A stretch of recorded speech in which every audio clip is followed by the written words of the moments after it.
Okay, we are live for episode 231 of Trek Live. How you doing this morning, Dan? Doing really well. I'm excited to be back. It's been entirely way too long since we've kind of talked about Trek and kind of updated Strange New World stuff, so I'm really excited to get into it. Yeah, we've been gone for a few weeks. We have 4 episodes to talk about. Ordinarily, it would be 3, but at San Diego Comic Con, they dropped an episode, a very special episode, on a Saturday last weekend. So it's been busy as far as Strange New Worlds goes. So we're going to kind of dedicate this episode to checking in on that, looking at those 4 episodes, looking at the state of the season as a whole, think about, how we're feeling about the show.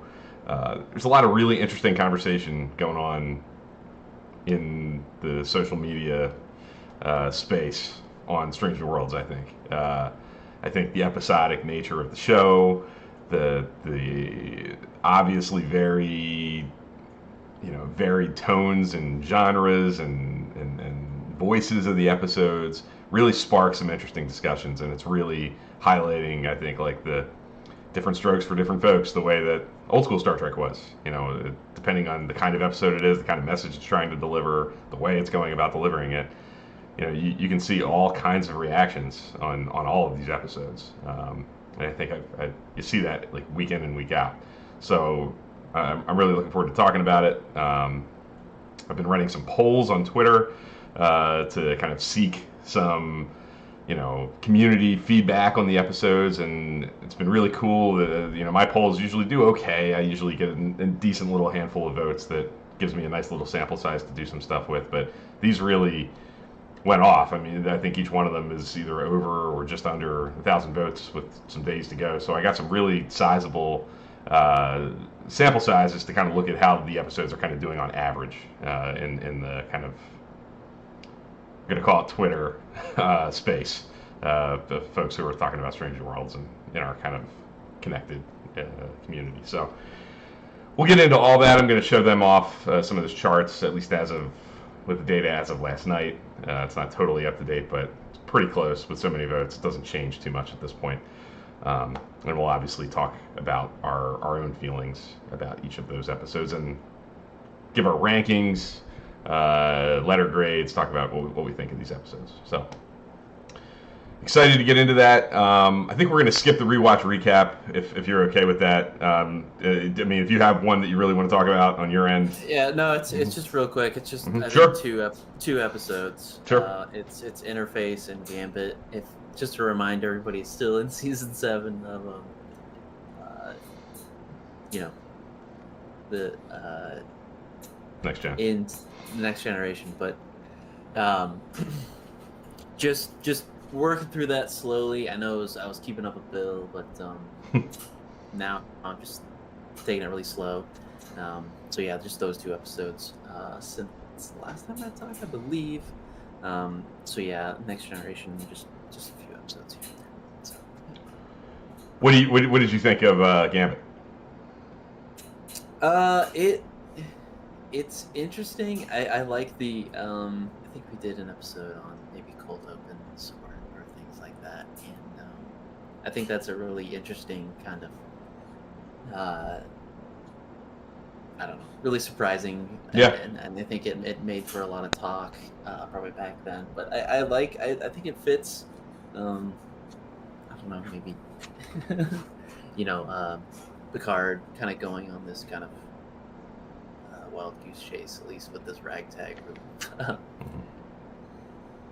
Archaeologists, but they're like bad boy archaeologists, right. And I just Renegades. Yeah, I think it kind of definitely fits, and it tracks with Picard's kind of track record with 10 of vacations throughout the series. I think anytime he goes on vacations, Picard I think gets into trouble with some sort of archaeologist bad boy or bad girl. So I think that's funny. It really tracks, I think. Yeah, it's a good call. Gambit's fun. I think it's a good time. It's a a little less. I mean, it's got some seriousness going on, and it's obviously there's some dire things happening with the item that is kind of at the center of the story. But it's a little more fun. I think a little more like Raiders of the Lost Ark kind of swashbuckling kind of adventure story, and TNG two-parters tend to be pretty heavy, redemption and birthright, chain of command, deal some pretty weighty, heavy stuff, and I think Gambit's a nice kind of antidote to tonally the way that the two-parters in TNG usually come across. So I usually find it kind of a breath of fresh air, and I dig it. Interface not so much, but we're not gonna dive too deeply into all that today.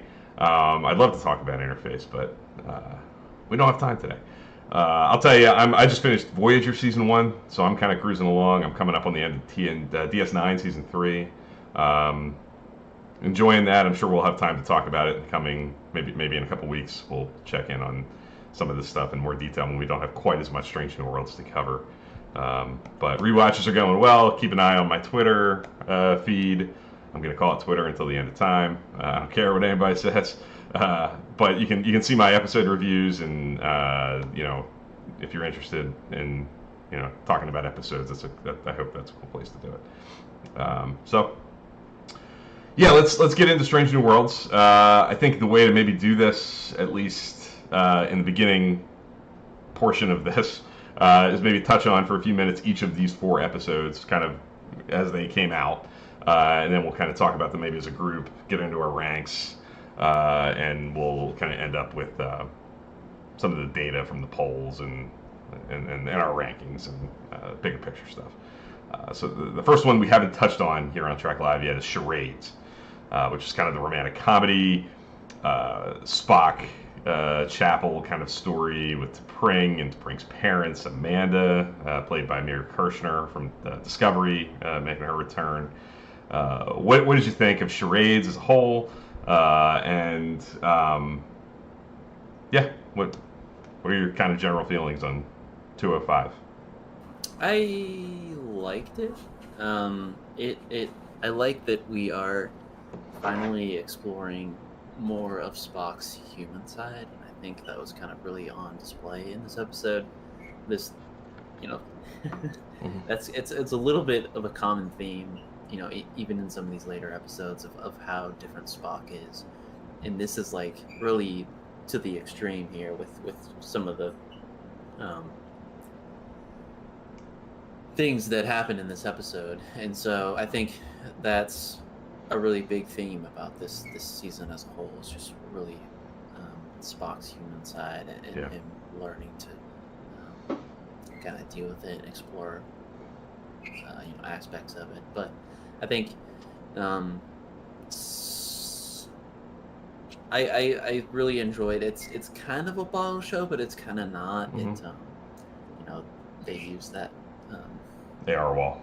The AR wall, which is this kind of AR wall set in this episode is really, really cool. Yeah, agreed. I can't imagine really as like an actor or like a production person trying to be able to act and do things in this thing. It's really cool. But yeah, I think there is some comedic elements as well that I think at least land for me. Mm-hmm. But yeah, I think mostly just this episode is really nice to see them continuing on the human aspect of Spock and some of the relationship stuff that's going on this season. Yeah, I agree. I think the exploration of Spock's kind of human side we don't get a ton of in the original series, but I think they're mining some interesting territory, and I think they're using it as a way to get to the Spock that we know in the original series. It's a journey, and this is kind of a leg along that, or events that we've seen so far in Strange New Worlds have led Spock to maybe be a little bit more open-minded to exploring that side of himself. Obviously, including the events that we see in this episode. There's a line of dialogue. One of the threads in Charades is Spock's experience as the most human version of himself, kind of learning to appreciate his mother and understanding the kind of experience that she's had living on Vulcan. And Amanda says something to the effect of, it's really hard being a human who loves a Vulcan. And I really think that is going to chart as kind of like maybe part of the end result of Spock and Chapel not. I think Spock's understanding of Amanda's place and the trials that she has to deal with as kind of a human in that kind of a relationship with an emotionally unavailable Vulcan will help motivate the change in dynamic that is obviously coming with Spock and Chapel. We get some other things on Chapel's side of the equation in some of the other episodes we're going to talk about today that I think will also, that are also doing the work to make it credible where this is obviously going, I think. But I think they're doing a really nice job of playing with this relationship, giving what we see in the original series some more emotional weight and context, but making it obvious that this is kind of a tragic thing that's not going to work out in the long run. And I think Charades does a lot of good work with that. I think the actors are great. Ethan Peck getting to kind of stretch comedically and do some pretty bizarre stuff compared to what we're used to. In the way that Leonard Nimoy got to do in the original series, like when he got to kind of shed the Vulcan side of himself through whatever kind of plot allowances that were given in a particular episode, it was always like kind of jarring to see him do it, and I think this was kind of in line with that.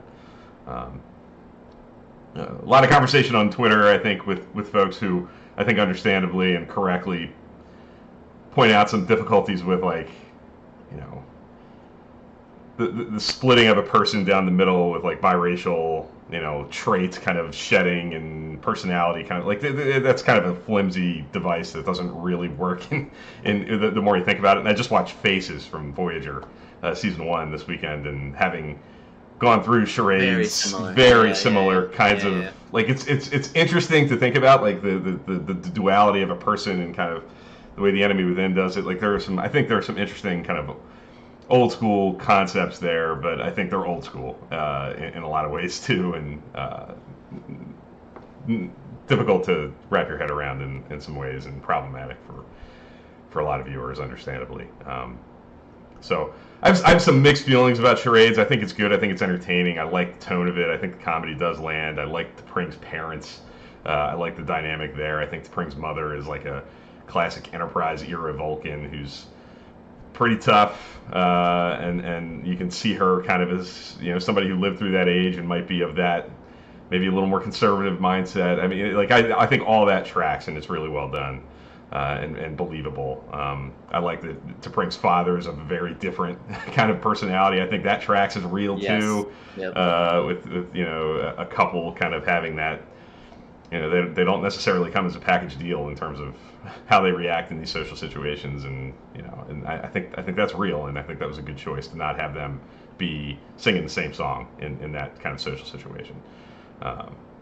So I think a lot of it works. I think some of it doesn't as well. And interestingly enough, I think that when we get into the Twitter poll stuff, there's some stuff that I think aligns with my own feelings about it. It's one of the more, if you look at the poll results, it's a little more spread between the four grade options. I think there's a little division on that one. Any other thoughts on Charades you want to throw out there? Yeah, really quick. I really like Pike in this. I like he plays the dinner host. And he's trying to keep it on track. Keep these on the rails, or keep this dinner party or reception on the rails as best he can. And, always does a fantastic job. Yeah, I think when I think back to like the way you would do in our last rewatch when we would do episodes of Trek Live where you would do see it or skip it for a season, and you'd kind of look at like the important emphasis like on the overall arc and how much it brings to the table for the big picture stuff. Charades is going to be obviously really important because it really does like set the Spock Chapel thing into motion in a way that's not just an awkward flirtation. They're not beating around the bush anymore. Like this is a real thing that they're going to have to deal with, and as a result, I think this is going to be a really key episode that is going to be important in the big picture of Strange New Worlds. So I think that's got to be said too.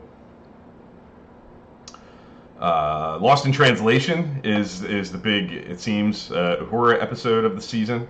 It's also a big Jim Kirk episode.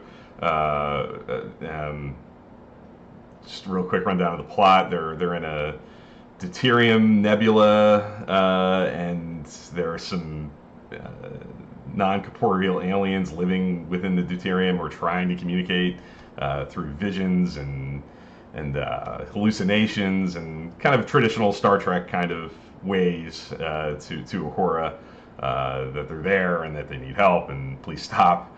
And Uhura has to kind of figure this out, unpack this puzzle, and come to terms with the fact that she's not going crazy and she's not just exhausted and overworked and overtired, and that this is an intelligent entity trying to call for help.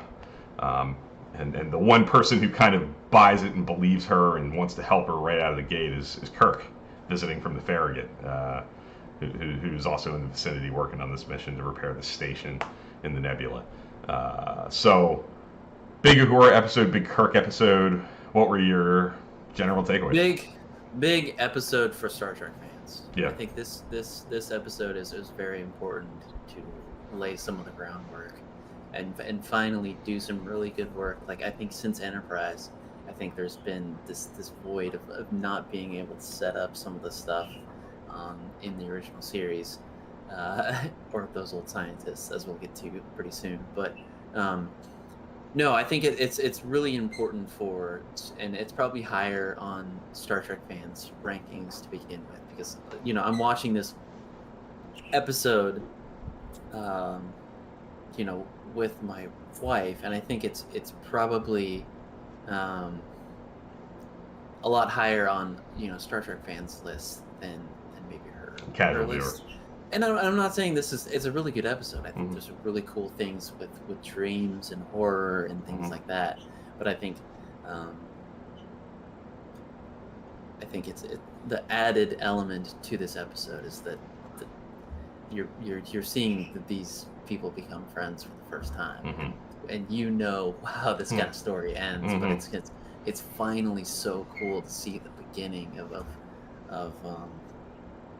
this really legendary friendship and crew kind of form together. And I think that's, and I'm spending a lot of time on, like, I could point to, like, the bar scene at the end. That's like one of the most important scenes ever. But this is a really good episode. I think it's one of the best horror episodes. There's some really cool sci-fi stuff in this. I think there's some this may be a discussion for another time, but how this new engineer is kind of getting along with the crew. I know she hasn't had a lot of time on screen, I think this is a really solid episode for sure.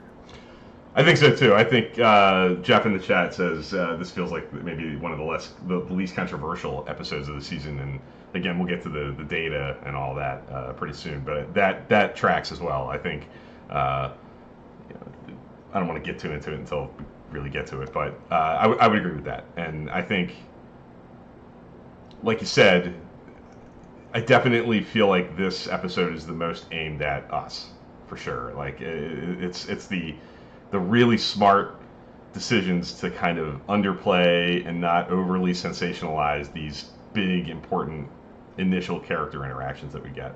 Like they're just kind of normal, meetings of people. Like they don't use like sweeping score and oh my gosh, this is so important and big when these big things happen. Although we did get a great Kirk speech. We did get a great Kirk speech, a classic Kirk speech. And that's like I think a mark of his character, not necessarily like trying to be like, oh, look at this being too cute. I think that's just a mark of his character. Yes, exactly. Yeah, this Celia Rose Gooding is amazing as Uhura. I think that performance is really, really a major hallmark of the show's success. I think finding that actress has been a really key part of the show's success. Just consistently awesome. the more surprising element to me, as I said this when we talked about Tomorrow. I think Paul Wesley is awesome as Kirk, and I think he's increasingly gotten better. You know, he's playing Kirk. He's not playing Shatner. He's not playing Chris Pine. He's playing the Kirk that's on the page. And I think that speech that you referenced with Uhura is classic Jim Kirk. I think he says exactly what I believe Jim Kirk would say to somebody in that situation. And like I said, I think the fact that he's the person that believes her and kind of takes the leap of faith to help and not kind of make an excuse on her behalf for what's happening, and kind of try to normalize it. He believes that she's feeling in trouble and wants to help. That is quintessential Kirk to me. So I love that duo. I love the way that those two characters interact and work together to kind of solve this kind of classic Star Trek mystery. But I also think you're right that if those things aren't landing as profoundly as they're meant to, I think, and you're just left with the non-corporeal aliens trying to communicate through the nebula story with the horror stuff, I think it's good. I think all that stuff's really well done. I think the horror imagery's like unsettling and scary. I think they do some really cool stuff with trauma, and Uhura's kind of stuck and kind of needing to lift herself and work through these things. The things Kirk's talking about in his speech.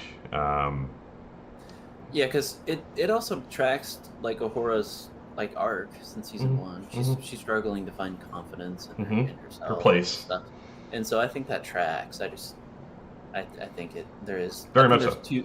two episodes here. Really, Yeah, I think. Yeah. Yeah, and if the more subtle character interaction stuff that's like you said, you know where these things are going, and you realize what you're watching are like the first meetings of these folks. That's what really elevates it, I think. I love the way I think that bar scene at the end is the scene. I think that's the scene of the episode. I think Kirk and Spock shaking hands, no big deal, and I think we all have had experiences of like you meet somebody, you shake their hand, and that's your friend. Like at the snap of a finger. I think a lot of us can feel that and have been there, and I think that was the smart way to go with doing that and not making it a bigger, more profound thing. So I really respect that, and I think Lost in Translation is a great episode. For like rewatchability, I think that one's going to play really, really easily for that. Yeah. Real quick before we move on, I think a little bit of a Sam Kirk arc. Yeah. I like that they're kind of trying to fix that too, because like if you watch the original series, I think it really feels like kind of out of left field about how that character ends, and I think or doesn't end. You'll have to see, but yeah, I really like that kind of dynamic, and I think it also adds to like the Kirk that we know, and I think it's just interesting. I like that little background arc that's cool. Yeah, that they're not letting go of, I think. So totally, I agree. I love the Sam Kirk side of this and what it brings to the table for Kirk. One of the beauties of the show is just because of the nature of the original series, sort of Spock aside, we really don't know much about like the backstories of these characters. The original series it structurally was not built to call back to these things very often. Maybe some passing references, the fact that we know about Sam Kirk in Operation Annihilate, like when a plot calls for something, maybe you learn a little something. But Spock aside, you really don't know much about Uhura or Kirk even, and their family histories and kind of what got them to where they are. And this show, as it's introducing these characters, I think is doing a nice job of kind of filling in some of those gaps and adding context for these classic characters that we've known for a long time, but really don't know that well, aside from what we see on screen. So, yeah, really good episode. I really, really am solidly thumbs up on Lost in Translation. those old scientists, the Lower Decks crossover that we've known about for a year. This is the episode of this season that we knew the most about. Just knew was coming for Yeah. the longest.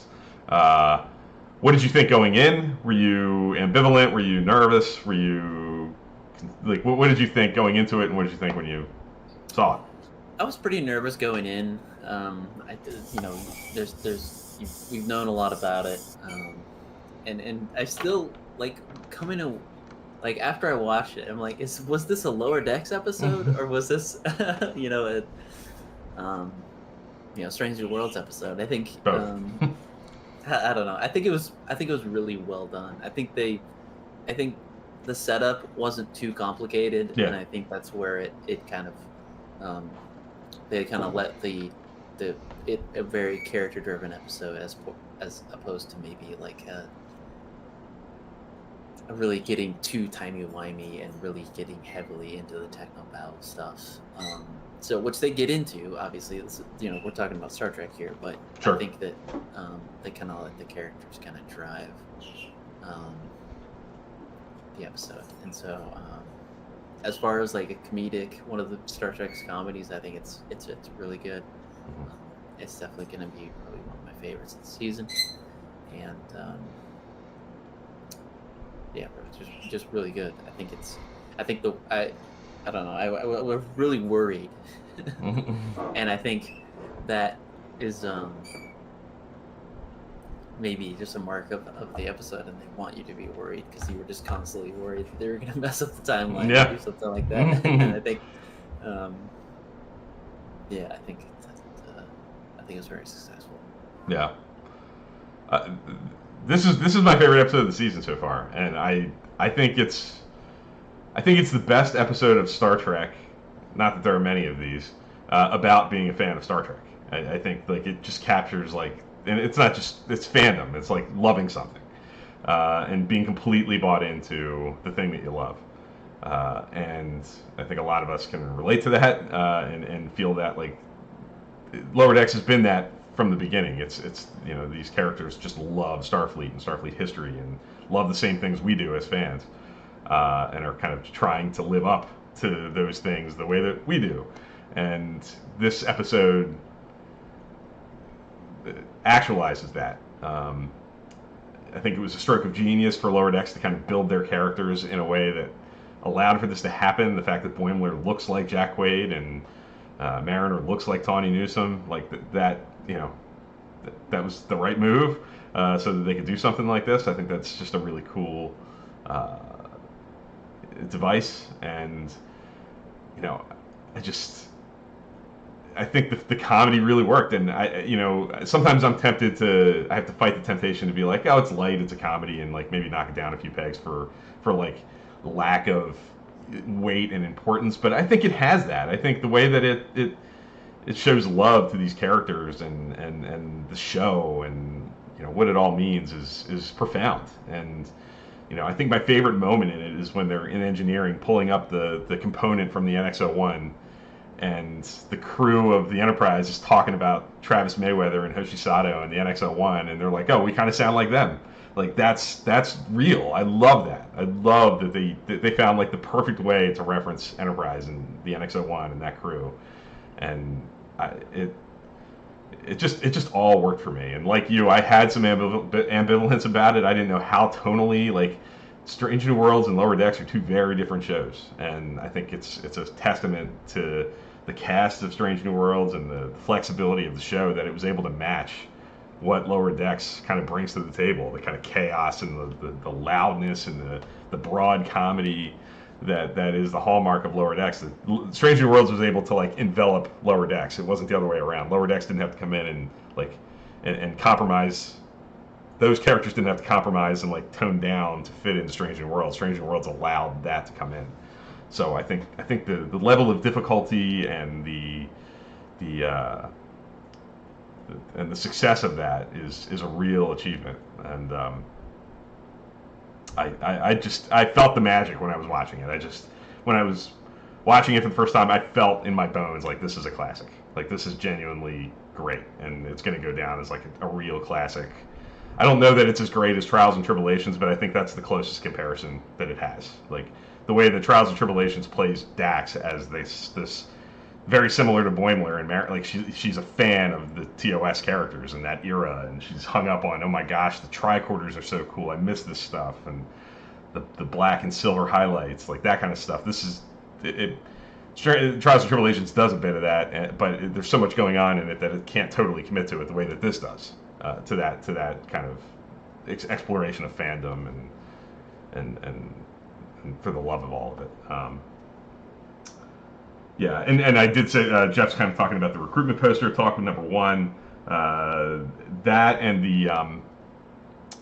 the Pike scene, I think, where Boimler and Mariner are trying to get Pike to embrace the birthday party, because the way that Pike kind of struggles with not having any more days with his dad and that weighing on him. They say maybe the crew here is going to someday wish they had more days with you, and like that scene really worked for me. That brought like an emotional weight to it, so that it wasn't just completely light and 100% comedic.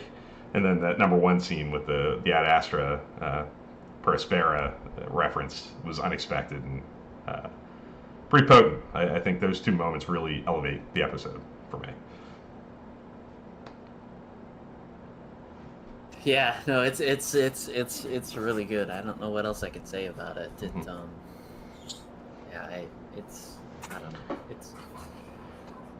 It's good because it's people are pointing to like this is like a really fan favorite, and I think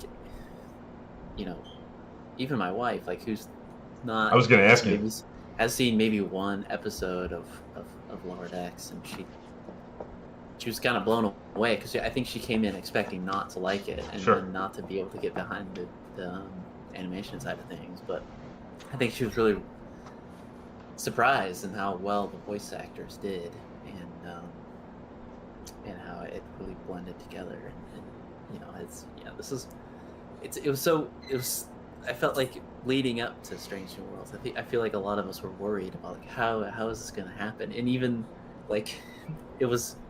I didn't know, but I didn't realize it was going to be this late in the season, and so I was just like, man, this in leading up to it, I was just like, man, how are they going to? And then it ended up being, probably one of the best of this season, maybe even series. So it's amazing, and so it even landed with, comedically with someone who isn't really. Has seen Lower Decks or even really into, the animated type of shows to begin with. So wow, that's just really a testament to, those two actors. I think even just being able to do the mannerisms of, like how she sits, with her legs up, or how Boimler walks. This was really interesting too, and I think those little things just really. And it's just, again, beautifully written too. Like, this, I don't know. It's really good. Saying how, this is so funny. Like this little throwaway line, like, these people talk really slow. So good. It's so good. Yeah, every aspect of it. Yeah, I think it's a classic. I think it's truly great, upper tier Star Trek comedy, Star Trek episode. And we kind of alluded to it with I think the conversation, the other really heavy, probably one of the things that I imagine will echo through the season and the broader story arcs was Boimler's conversation with Chapel in the Turbo Lift about, Spock is not this way, this more human version of himself in history. Like, he needs to not be. He does really important things, and this is not the version of him that does those things. And that kind of tells Chapel that this is going to be a fleeting thing. It's not going to go the distance.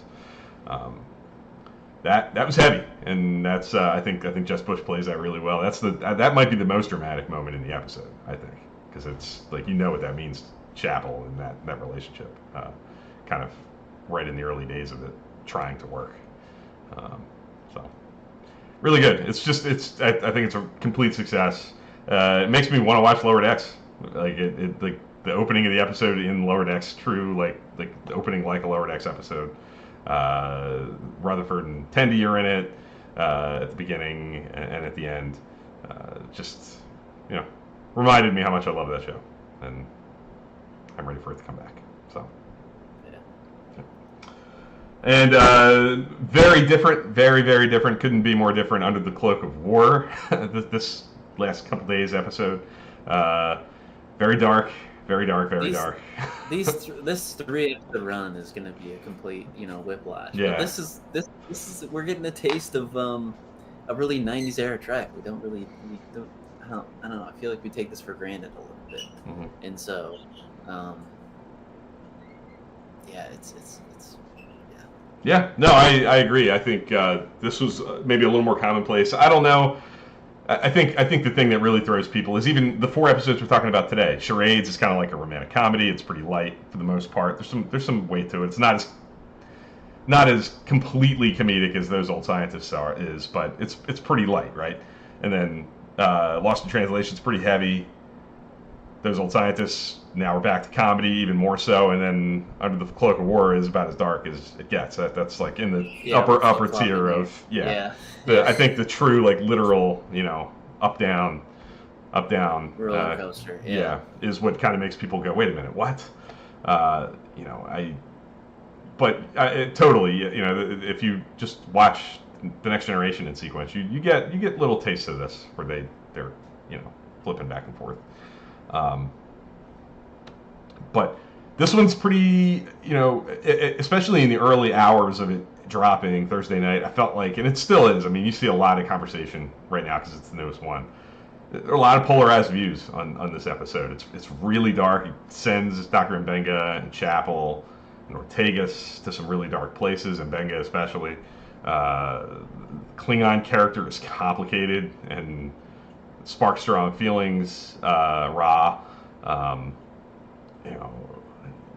How'd you feel when you watched it? How's it sitting with you a few days later?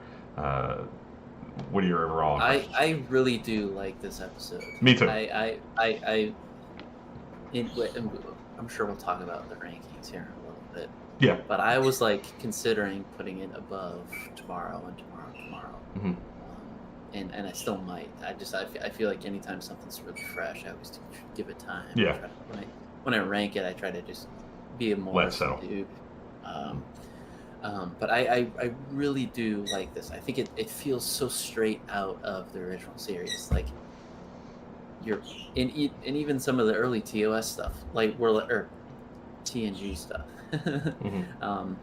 where it's like just this simple setup of take this person to this area. It's not even just like.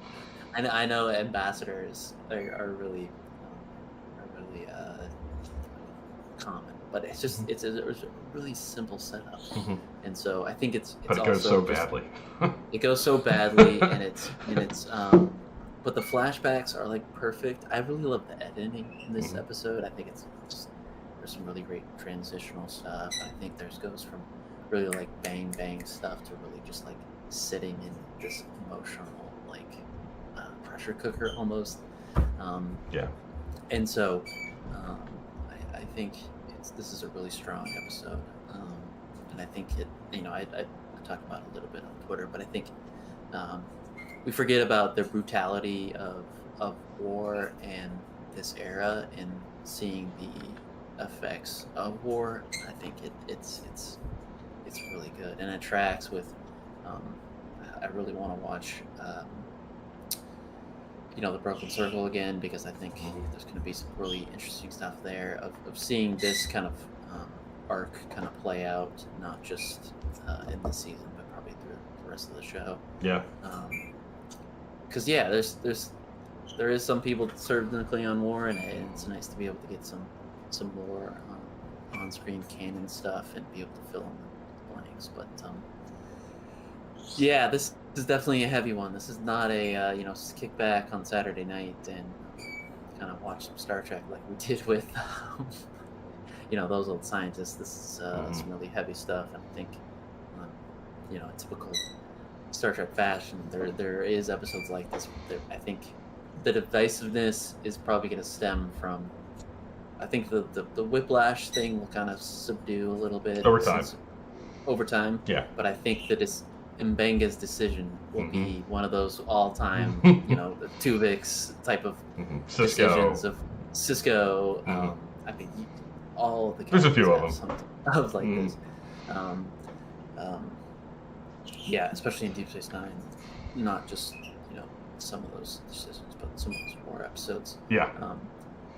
Really echo here, and I think it's going to be one of those episodes where do you agree with Mbenga, or do you say no, he should have been held up to Starfleet standards, let it go? But that's this era. Yeah, that's true. Yeah, I think there's a lot to unpack, and I think, like you said, this is going to be hotly debated, and kind of the way Tuvix is. I think that's like the maybe the quintessential, like, depending on where you fall in the moral kind of side of the issue might dictate how you feel about the episode. I get the sense that that's the case here. Some people I saw a lot of comments in the various places that you can find people talking about this stuff, like people who were like, I loved it for the first 42 minutes and I hated the last 5. Like a lot of I saw quite a few of that, and I've seen other people, and I'll be honest, I'm kind of on the side of, like, we don't know exactly what happened behind that, opaque window, like how exactly, that knife got into his chest, like who started it, once that scuffle breaks out, Quark killed a Klingon in the House of Quark in like a drunken bar fight. These things have happened in Star Trek before, and I think context is important. How did it happen? Did Mbenga just go to the knife and grab it and plunge it into his chest? I mean, that would be different than it was a true scuffle for the knife, and it wound up killing Ra in like a heat of emotional, especially taking into account the trauma and the PTSD of the war and all the hot feelings.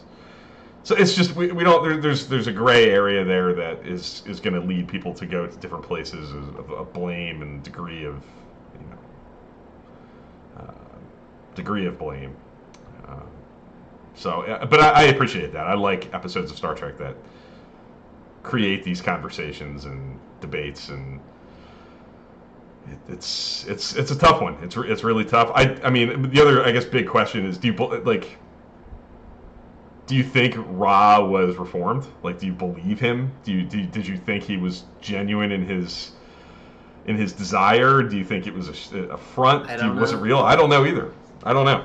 And that's the does it matter of that character. It doesn't matter because, and it's hard because, like, Klingons of that era felt very not truthful, and maybe that's just the prejudice from Kirk, onto me. But I don't know. Mm-hmm. And I think that's the beauty of it. We don't know. Mm-hmm. Yeah. And even in, I keep coming back to this, but the Next Generation, like, what's his name? Defects. We don't know until kind of the end, and we kind of get it. But with adversarial characters like that, we don't know, and it's so. I don't know. It's tough to tell, and that maybe that's the beauty of the episode. Yeah, like I saw some people also kind of saying that the portrayal of Ra was a little human, like maybe not Klingon enough. I totally believe that. I chalk that up to he's putting on fronts, whether or not they're genuine, like, feelings of remorse and wanting to change and wanting to be this kind of Klingon that he's portraying, is for each person to decide in their own heart and their own head, and it's also kind of beside the point. But, like, yes, I think he's putting on a front, and, like, I go back to the sparring scene.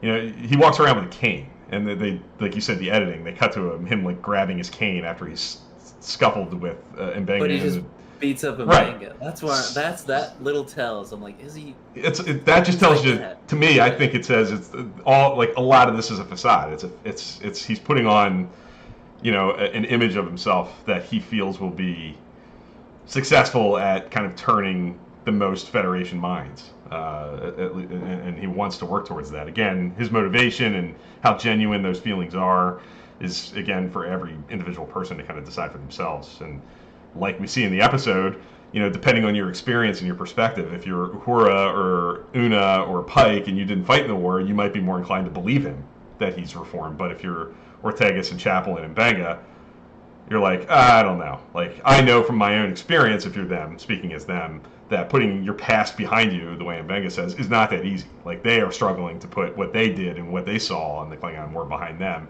And this guy's acting like he's done it. And for them, that's, like, not only false and impossible, it's infuriating because they can't do it. And whether or not he actually has is, again, for the 100th time, like, up for debate and for each person to kind of decide for themselves. And I love the things that this episode makes me think about. It's not pleasant, like you said. The wartime flashbacks are pretty horrible, pretty horrifying. I think they do a really nice job selling the horror of that and the trauma of that. And I think that's really important that they did that to kind of make credible Mbenga's, where he is and his mindset. Yeah, I mean, the transporter chime is gonna ring in my head forever. It's just Incoming transport. Yeah. And I like that little like TOS move, like putting a pattern in the buffer is that's of that era, and I think that tracks with Mbenga's character. Yeah, what he did with his daughter. Yeah. With his daughter, and well, obviously with Scotty too. But it's really good. Yep. Yeah, and there's all kinds of moral complexities and interesting things to think about. Like, some of the stuff that has people hung up on Ra is he killed his own men, or this legend that he killed his own men, and that's believable to me.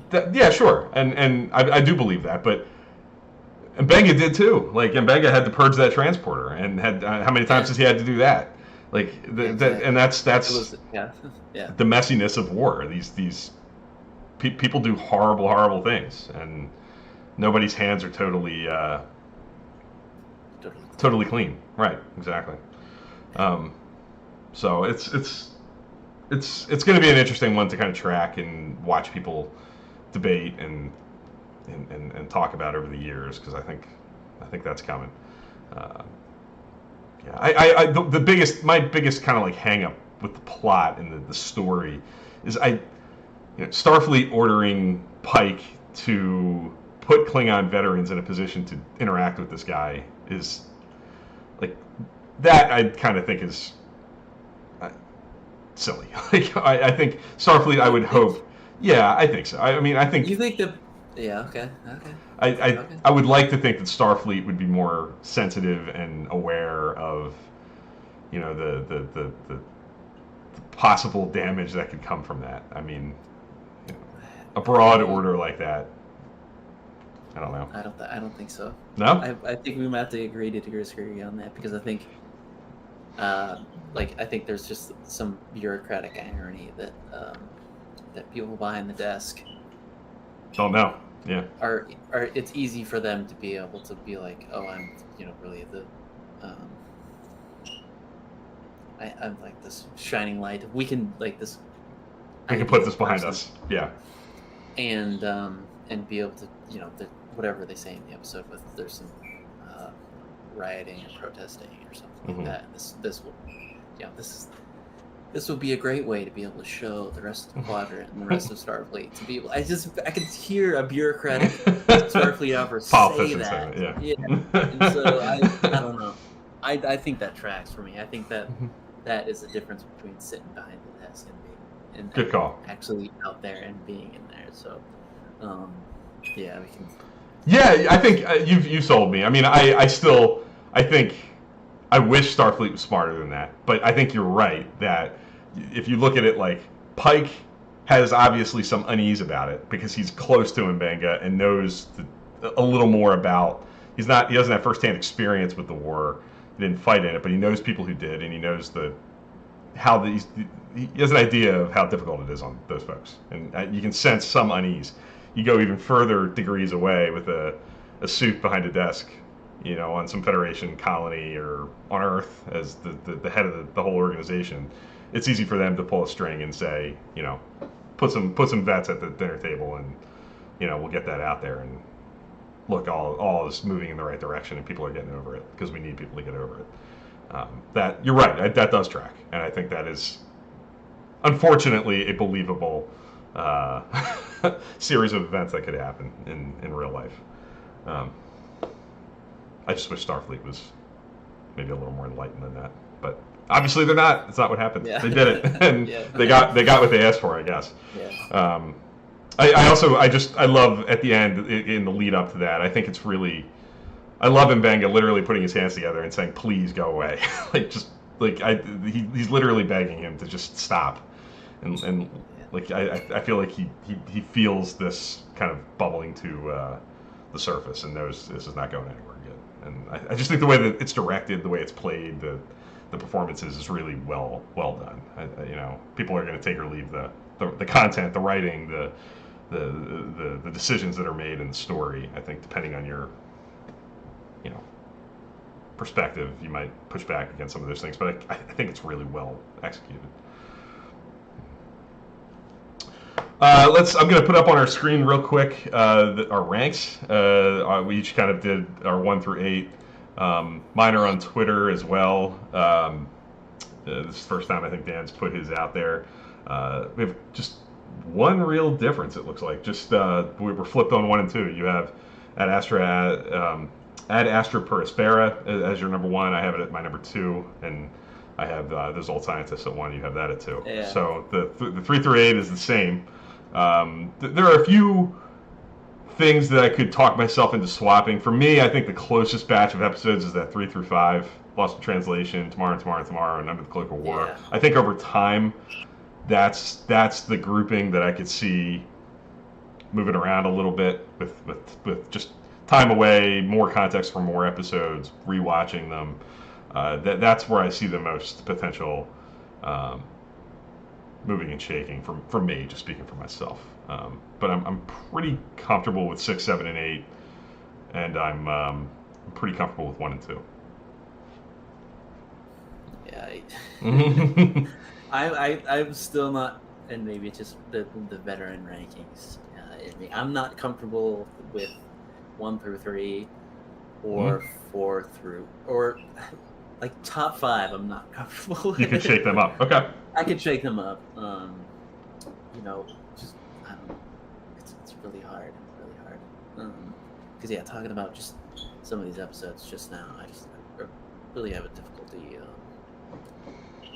I mean, even now, and some of these I had been. So these have been together for a few days, but even now, I kind of want to shake some things up. So yeah, and that's the beauty of Trek Live, is just coming on here and hearing from you, Bill, and hearing from Jeff, who's in chat. I think it really helps me solidify some of these rankings and work through some of my thoughts. Do I actually feel this way? Do I actually not? But yeah, I think 1 through 5, I feel like could definitely get shuffled for sure. But yeah, I think just coming away from it's hard to, when I have an episode like Ad Astra per Aspera, I think it's hard to kind of knock that off the top. Even with those old scientists, I think it's going to be tough. And so I think at the end of the season, I think we should definitely do this again. But yeah, I really do still love that episode. So me too. It's hard to knock something off that's 2 weeks old, and even with being 2 weeks old, it's like it had another episode that it shared a week with, so that kind of, it's just really hard. So for sure, yeah. What one thing I'll say before, I'm going to ask you for some letter grade kinds of things too, so I hope you're ready for that. But I'll say that prior to Thursday, and this kind of goes against something I said, I think the last time we were here, I was toying with flipping 7 and 8 for a little bit there. Like up until this last episode with the Klingon stuff and the Mbenga and the fact that Under the Cloak of War is kind of both a prequel and a sequel to the Broken Circle. I without rewatching, just kind of going off my memory and the way I was feeling about the episodes, I was close to saying 7 and 8 are going to flip for me. But I think with the context of Under the Cloak of War and how strongly I feel about that one, how much I like it, I think I'm pretty safe with keeping the Broken Circle ahead of Among the Lotus Eaters. I feel like I still think where my head gets kind of crossed with these two at the bottom is I feel more emotionally connected with the Broken Circle. I think the Mbenga Chapel stuff and the Spock Chapel stuff is more emotionally satisfying than anything in Among the Lotus Eaters. But I like the story and like the science fiction idea and like the plotty stuff of Among the Lotus Eaters better, which I think is why when I think back, when I'm away from them and I'm thinking back at them, it makes me want to put Lotus Eaters ahead, because the easier things to kind of chart in my head is, oh, this happens and this happens and this happens from a plot standpoint makes me, in my mind kind of want to make that flip. But I tend to want to give the edge to the emotional side of it when I'm really thinking about it. So I'm gonna keep it there for now. But that was getting close. I didn't feel that way a few weeks ago, but time was pushing that closer and closer together. So just a little window into my head with these things. What kind of letter grade would you? How many A's are on there? Like, how many would you like? I know you don't do letter grades as a general rule in a practice, but how many of those episodes would you say, yeah, that feels like an A, like a top tier episode? I think 4. Top 4 of them. Okay. Yeah. Any C's? Yes. Or less? Lotus Eaters? I would say 2, maybe. Okay. The Broken Circle, I think, teeters on C+, B-.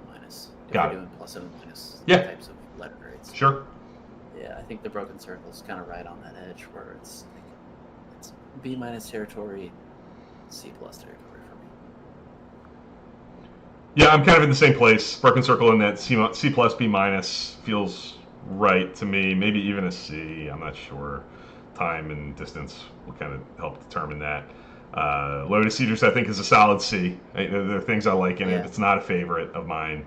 I wouldn't go lower than a C because I don't think it's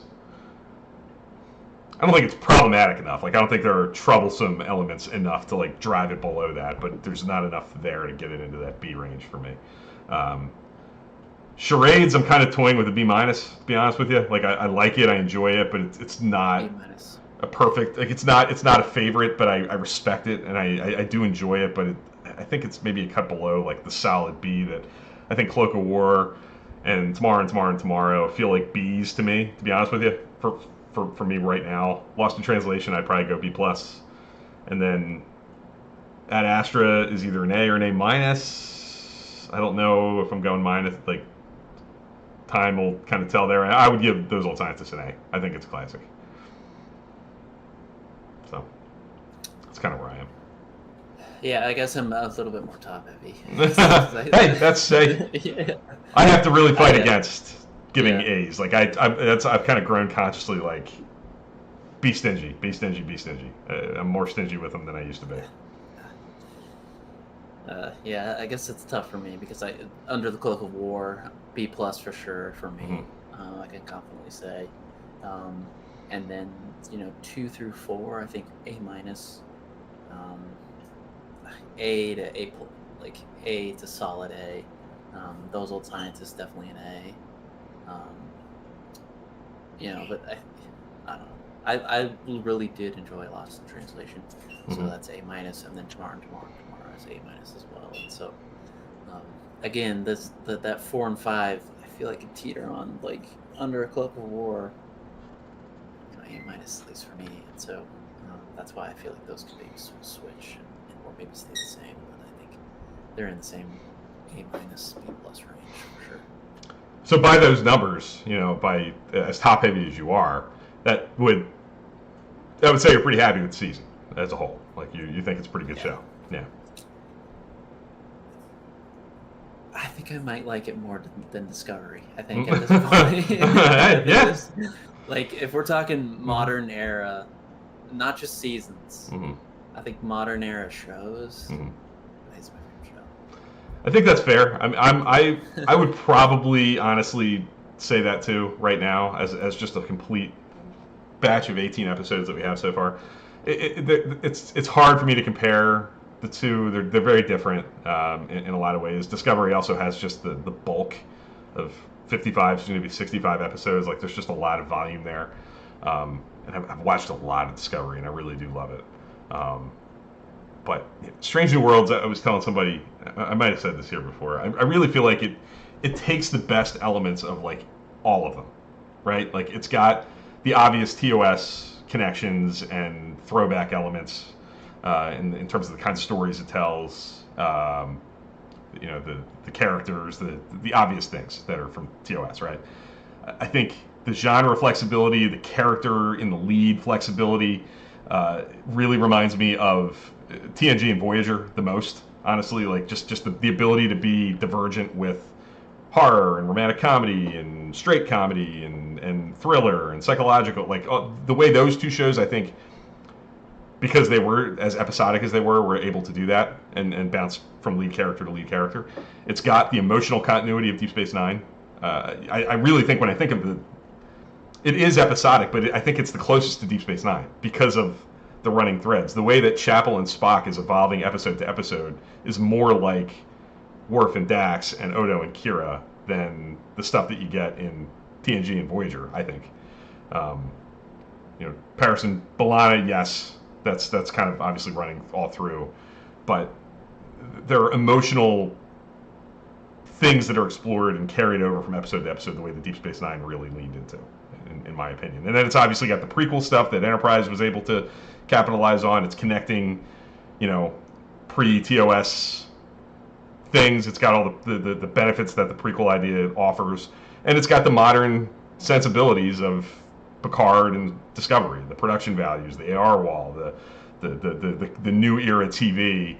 The ups and downs of less episodes, but more ambitious, more production capabilities, less filler that those shows through modern TV bring to the table. So I think like my favorite things from each show are all present in Strange New Worlds, which makes me go, like, yeah, it probably is how do you say that and not kind of put it at the top of the list? And it's also the most that it's the closest to like scratching the itch of what I wanted and what I had in the 90s and the early 2000s in that era today. Like this is what that felt like the new episode every week and completely different week to week and not knowing what to expect. That's completely achieved, I think, with this show, and the variety of opinions week to week, the way that those shows would spark. In Discovery and Picard, because of the nature of the ongoing story of each season, I still stand by, especially Discovery. I think it's more episodic than people think. I think the episodes do work more on their own than people give it credit for. But when people talk about Discovery Season 3 or Discovery Season 1, you're really talking about the story of the season, more so. So when the episodes come, the feelings and the opinions that are coming out are really about the bigger picture story that the season's telling. Yeah. And Strange New Worlds is truly the story of the week. So, yeah. Yeah, that's the only difference, right? There's no story of the season. It's not much. There's character arcs, but yeah. Not really. Like Season 1, it was the Pike coming to terms with knowing his future. It's Spock into Pring. It's number 1, the Illyrian. Like things like that kind of start early and finish late, but each episode has its own contained story, obviously. So. But we don't have a big overarching story in this season. Right. There's no burn. There's no 10C. And the again, Born War. There's none of that. None of that kind of things. Yeah. So I mean, I agree with all that. I think right now I'd probably be comfortable saying it's my favorite too. So real quick, I'll just throw up here on the screen. You can find these on Twitter too. The polls that I'm running kind of align with a lot of the things we've been talking about. This first one I'm going to throw up here is a look at the just the kind of score of each episode. The way I do this is I count each vote. I don't have to actually count each vote, but there's a formula that you can get all this stuff. And every A vote is 4 points, every B vote is 3, C's are 2, D's and F's are 1. You tally up the number of points and divide it by the number of votes, and you get a numeric value. Broken Circle's a 313, Ad Astra per Aspera is 371, and so on and so on. So with that, you can kind of look at how do they stack up against each other. This is just a chronological look at where each one kind of stands. This next one is ranked by that not final, polls are still open, and there's been votes cast since I took these pictures. But because there are so many votes, it would take a lot of votes to really shift these around. This is probably the way that it's gonna stay. So you kind of like the red ones on this chart are 3.5 or higher, yellow are 3.0 to 3.5. So that kind of creates a little bit of a tier. I mean, look at tomorrow and Under the Cloak. Very close. Like, that's so close. They are tight. Like razor thin margins. Yep, and they've had the same score a bit. Like that, Under the Cloak of War kind of fluctuates between a 3.55 and a 3.52. It kind of moves back and forth with those numbers. And Tomorrow has been a 3.55, 3.54 for a while now. So they're really tight. That's where a lot of that's where the flipping could happen. They're close enough where votes could make a real difference there. One of the more interesting ones, we're going to go to another slide in a second, but Lost in Translation and Charades could flip depending on how you look at this, and you'll see that in a second. And then obviously Broken Circle and Among the Lotus Eaters are kind of, safely the way we did it in our ranks. I think we agree with this, maybe a little bit of a tier below the bulk of the season. Yeah. This last one is, I call this the Passion Index. This is just the share of A votes. This is just the percentage of votes that went to an A for each episode. And this is where Charades and Lost in Translations flip. Charades has a higher percentage of A votes by, 5-6 points? But Lost in Translation scores higher because Lost in Translation has very, very few C's and D's and F's. Like virtually none. It's all A's and B's, but it's pretty split between A's and B's. This is like, if you go to look at the poll, it's probably right now about 47% A's, 42% B's, with low single digits for C's and D's and F's. Charades is a little more split. It's got a lot of A's, but it's got C's and it's got D's and F's. So that drives its final score down a bit. So there's maybe a little bit more passion for Charades. More people love it. Give it that A. A lot of B's for Lost in Translation, which, Lost in Translation is an interesting one. Kind of like you were saying, you kind of hit the nail on the head, I think, with talking about how your wife reacted to it. I think depending on what you kind of hone in on and focus on, and what you kind of look at as like the primary element of the episode, if you're really honing in on the science fiction story, I think it screams B. Like it's good, it's solid, it's good Star Trek, but it's not groundbreaking, and it's not maybe just as ambitious as something like Tomorrow is, or Those Old Scientists is. And that, when you look at the season as a whole, I can talk myself into like saying that's a B. The thing that I think drives it up are the people that really resonate with the relationships and those character interactions that are so well done. So I think that charts everything we talked about with that episode. I think charts with the way that those votes are coming out, with the kind of down the middle split between A's and B's. And Jeff kind of said it with, it's up there with the upper tier episodes. If you combine the A and B votes, it would be ahead of some of these other episodes. There. Yeah. Yeah. So. That's interesting.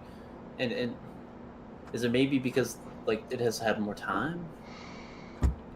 They're close. It's just 1 week. I think Charades is more, because of the romantic comedy. It's a little more broad with the comedy. Like I think it's more of a take it or leave it. Like depending on who you're talking to. I think Lost in Translation for Star Trek fans is a little more of a fastball down the middle. Charades is a breaking ball. Like, and it's all about location and can that hitter make contact. It's close, and I think it's more of a subjective, varying thing. So So I think that'll about do it. We've been here for well over an hour. It's probably our longest episode in a little while. But understandably so. We had a lot to talk about. We had 4 episodes of Strange New Worlds, and the season's almost over. We only have 2 left. We had some good data to share our own ranks. That the Twitter information I think is valuable. I think it's interesting to look at that side by side with our own thoughts. And yeah, it's been a lot of fun.